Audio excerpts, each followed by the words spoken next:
Johnny Young Bosch as Artemis. We can pretty much end the video right here with that. Hello everyone, this is MC Squared. And the Otaku Jock. So, big stuff happened this weekend. If you're an anime fan, first of all, we got the long-awaited premiere of Sailor Moon Crystal. We've been, hearing stuff about that for the past few years now and wondering, when the hell is this going to come out? A direct anime adaptation of the Sailor Moon manga. As big as the Sailor Moon anime was, it wasn't a direct adaptation of the manga it was based on. It was Monsters of the Week, and, they changed... Excuse me, much like last year, I'm suffering from another cough. Hopefully this isn't, there's not going to be as much of a delay between this one and the next one, folks. No, we usually do these on the fly as we think of them. But yeah, it was Monster of the Week stuff in the original Sailor Moon anime, and they changed some personalities like Sailor Mars's, and it was good. As we all know, it was good, but it wasn't Naoko Takeuchi's thing. Now we're going into Nakauchi's story, animated for the first time. And the other big piece of news is, well, I'm sure many people have heard that the original Sailor Moon anime, as well as this one, Sailor Moon Crystal, have been licensed for DVD and Blu-ray. Excuse me. This is the first time the original Sailor Moon anime is being made available uncut in the US. Not only that, but with a new dub cast. So at Anime Expo this past weekend, which was announced back at Anime Central in May when the initial licensing announcement by Viz was made, they said that at Anime Expo this year that we would get the new voice cast of not only Sailor Moon Crystal, but the new cast of the redub of the original 200-episode Sailor Moon series. And basically it's the same cast. Yes. Yes, the same cast, but... Not two different casts for two different shows. Whatever. But the bottom line here is that they came out around early afternoon our time. I think it was like 10 o'clock in the morning out there in LA when they did that. But we finally have who the voices are going to be in English for both Sailor Moon and Sailor Moon Crystal. And yes, they are the same voice cast, but of course, we remember the original very fondly, and so I guess this is something that we've been waiting for. It's certainly something that we've thought was going to be coming for years now, a relicensing announcement, because you would feel as though that was going to be that would be a slam dunk license to grab. But we had heard like all sorts of troubles with licensing and everything. I mean, when the news for the new dub and release came out, a friend of ours literally came to us with the news saying, "Hell has just frozen over." That is essentially what it was, and it felt like that. I mean, if you give a little plug here, I mean, we talked to. We actually met this guy, Otaku Nate, up at Anime USA this past year. He did a video talking about 10 mishandled properties in the United States, and Sailor Moon was one of them. And in his little talk about Sailor Moon, he said that there were so many legal problems between Toei and with Takeuchi that it was very, very unlikely that Sailor Moon would ever get a proper re-release in the States. Well, thankfully, that's no longer the case. And that's one of the interesting things about this new dub. I'm sure a lot of people know this by now, but Naoko Takeuchi has actually approved this new English dub. So, without further ado, let's actually get to the talking about it. We have the notes right here. So, we're going to start, of course, from the bottom up, because I feel as though that the scouts should get their proper time. So we'll start off with the generals. The generals. We'll start at the generals from the first season story arc. We have Patrick Seitz as Kunzite. Patrick Seitz. Patrick Seitz, whatever it is. I mean, a fairly well-known guy, a notable name. But as I went through his casting list, I don't think that there was really anything that. There's not a whole lot there that people would actually find him notable from. Not a lot of stuff that jumped out. The only thing that really jumps out right now is Frankie from One Piece, and Germany from Hetalia. I mean, Frankie from One Piece, of course, because that's airing on Toonami now, of course. Yes. And they're actually in his introductory arc, so there is that to consider. Lucien Dodge as Zoisite. Probably the most notable thing that he did, if anyone watched it, was Blue from the 4-episode Pokemon Origins special. I highly recommend Pokemon Origin. It's what the Pokemon anime should have been, quite frankly. We could actually get into a video on that, but I'll let that slide.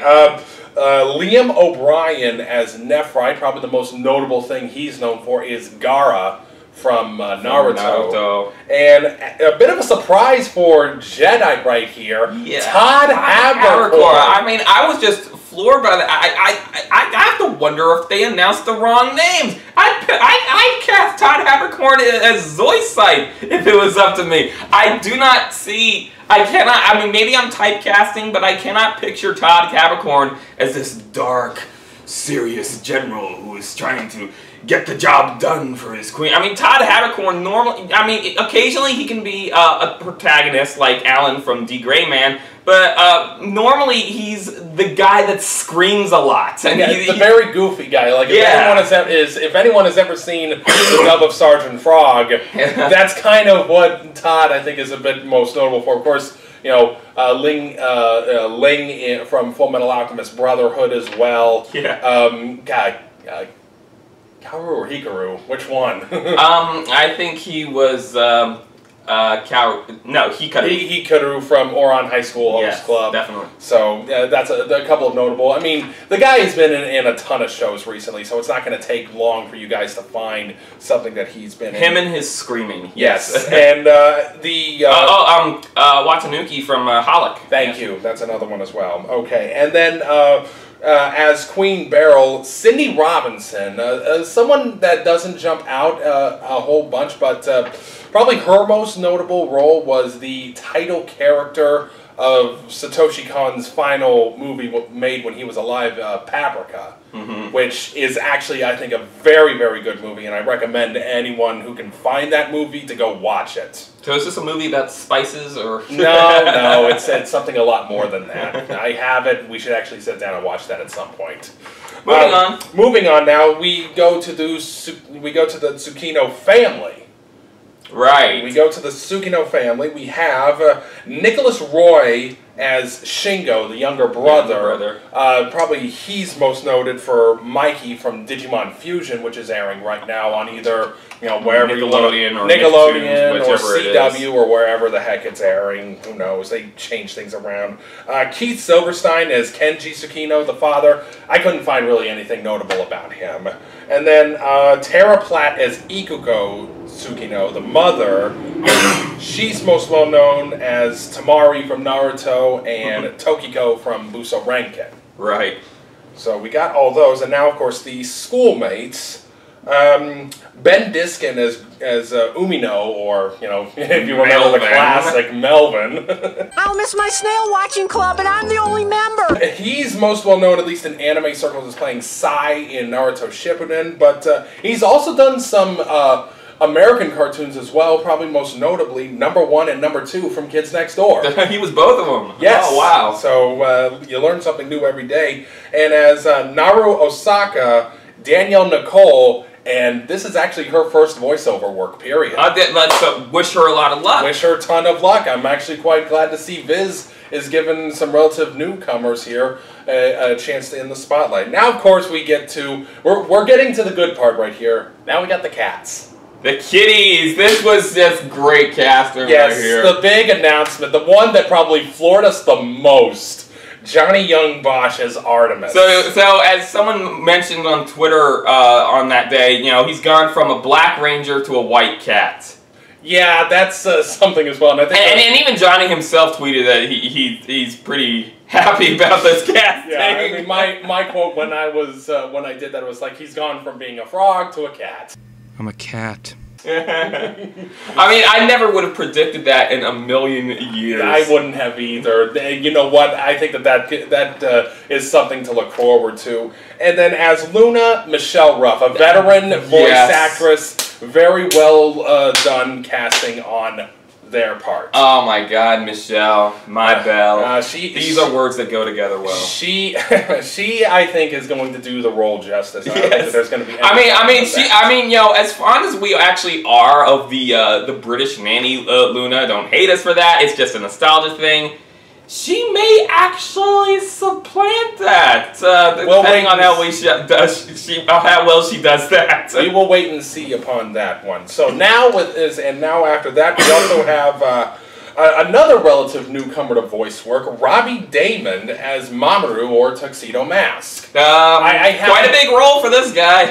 But I have actually looked him up. He has done some live action work in the past, so he's not a complete acting novice. But as far as I can tell, this is the first piece of voice acting that he has ever done. Well, let's remember that anime voice acting and Western voice acting are two completely different things. This is extremely true. I have to keep that in mind.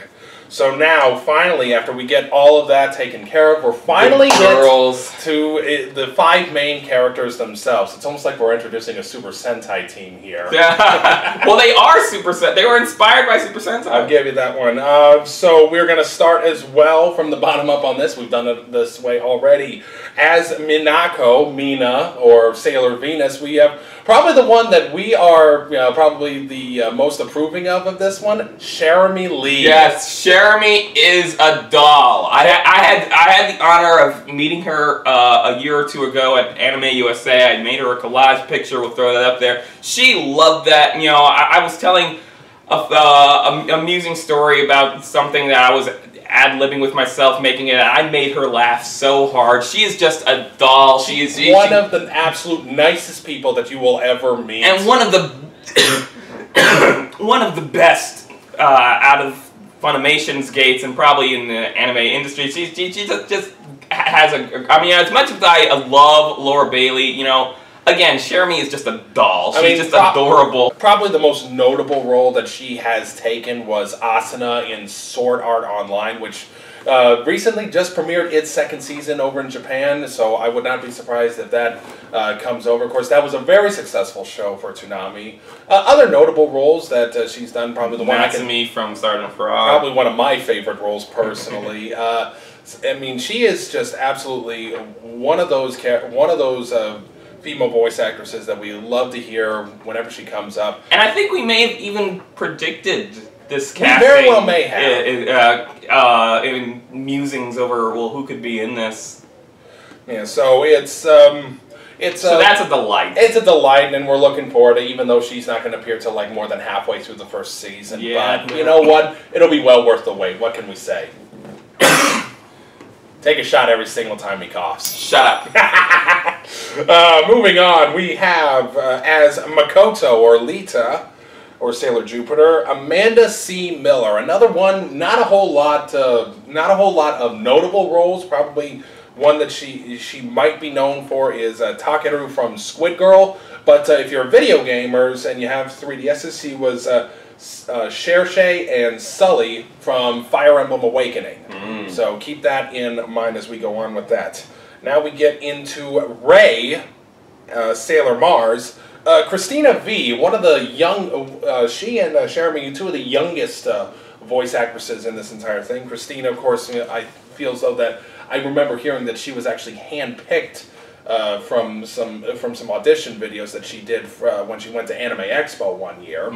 So probably some notable ones that she has been in. She was also in Squid Girl as Nagisa, but other ones that are most notable: Mio from K-On!, Morgiana from Magi, and Homura from Madoka Magica. So, you know, she goes from playing one magical girl to another, so it should be a fairly natural switch for her. Yes. And as Amy, or Sailor Mercury, Kate Higgins. Most notably, her role is for Sakura Haruno in Naruto.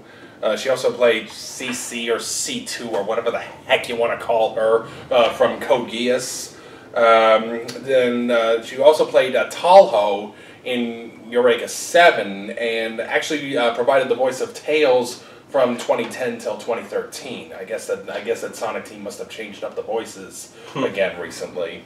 But that's their prerogative. And last but not least, as the title character herself, Usagi Tsukino, Serena, Sailor Moon, whatever the heck you want to call her, Stephanie Sheh. Stephanie Sheh, another veteran voice actress, probably best known for playing Hinata in Naruto, also Mikuru in the Haruhi Suzumiya series, Orihime in Bleach, Eureka in Eureka 7, Yui from K-On!, Mamimi in Fooly Cooly, Yui in Sword Art Online, and Silphiel in Slayer's Revolution. So, all told, this is a very, very solid cast of characters. And of course, this is only really for season 1, which is to be expected. I get the feeling we'll hear more about who's going to play characters in season 2 and onwards, as like I should say Sailor Moon R and onwards, as we get closer to those releases.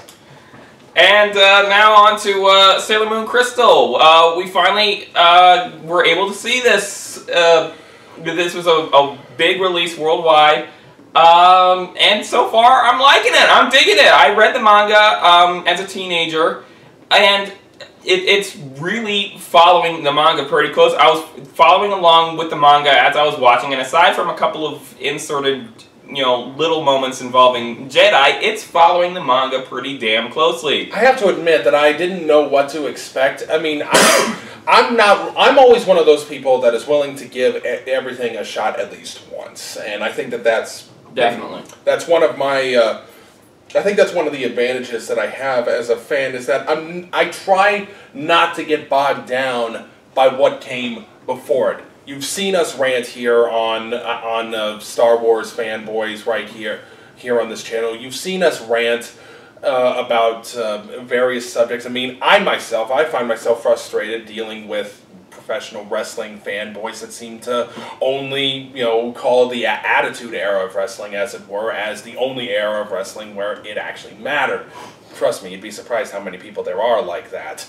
But overall, I enjoyed it quite a bit as well. I was just wondering, just because looking from the trailers, you didn't know what to expect from the art and animation. But when you see everything in motion, the backgrounds, the animation of the characters, it actually looks pretty well put together.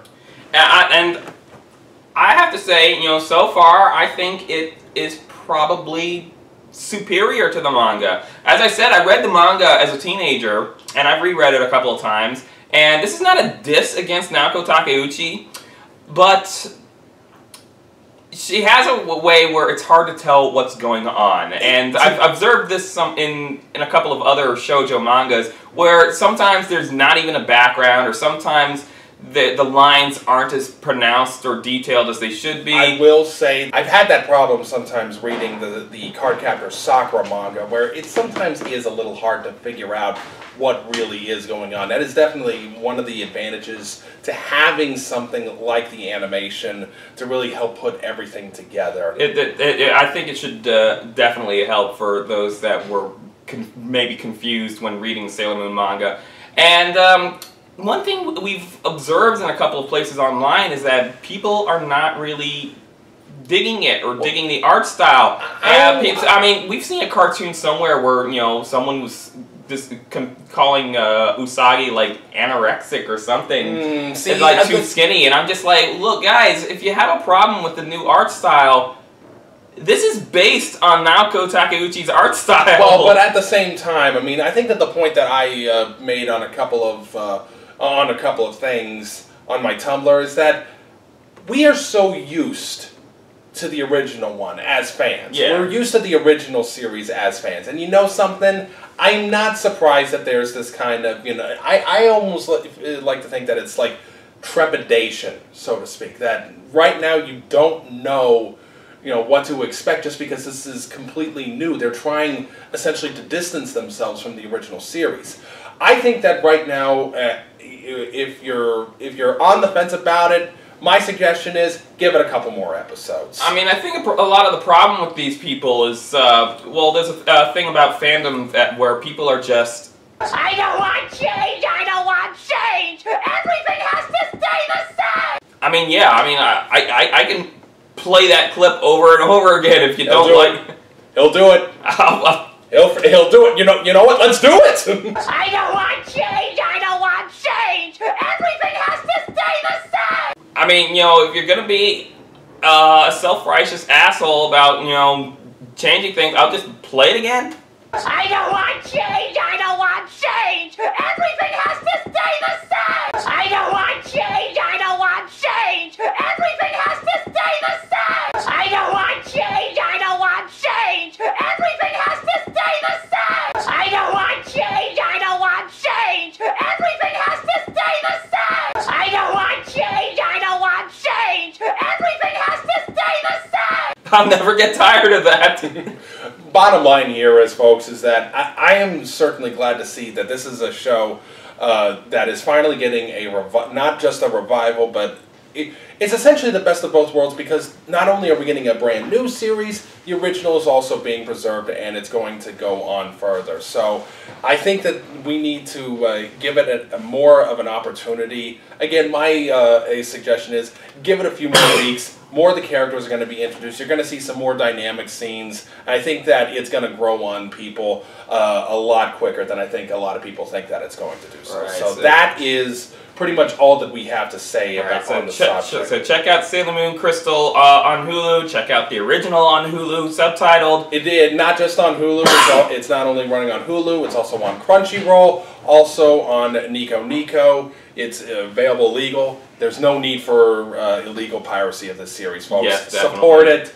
Do what you gotta. If you gotta sit through some ads, whatever. It's nothing. So before we wrap up, those of you who are following my other channel, yes, more Dragon Ball retrospectives will be coming. If you're not aware of it, I can link you down below. I'm a little slow at the moment simply because, as you know, I've been a little sick. But they will be coming. I'm currently working on 2 episodes, and in the future, you may see something regarding our little topic here coming along on that channel. So stay tuned and take care. Take care. Yes, definitely.